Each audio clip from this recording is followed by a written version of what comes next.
Some of the things that are definitely not going to happen in Disney Plus's Daredevil Born Again. The story starts off with Karen Page addicted to drugs and Kingpin learning Matthew Murdock is Daredevil. I feel like the show has already touched on Karen's drug history, and at this point, Kingpin already knows Daredevil is Matt Murdock. Matt Murdock fighting Kingpin while he wears a purple Speedo.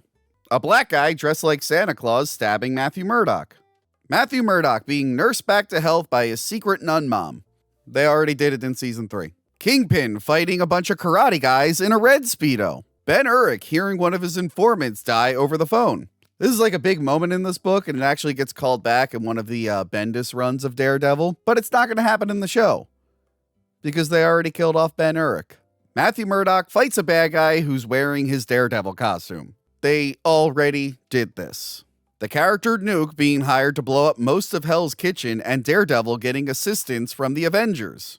Okay, Nuke is in the MCU. They put him in Jessica Jones, and then they killed him off in season 2. But if the Avengers show up, it's definitely not going to be Tony Stark or Steve Rogers.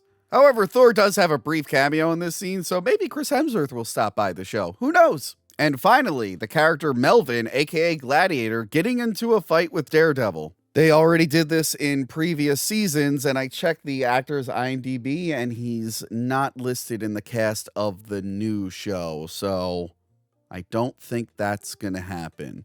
So instead, we're getting a story about Punisher and Bullseye and White Tiger, who are all not in the Born Again story.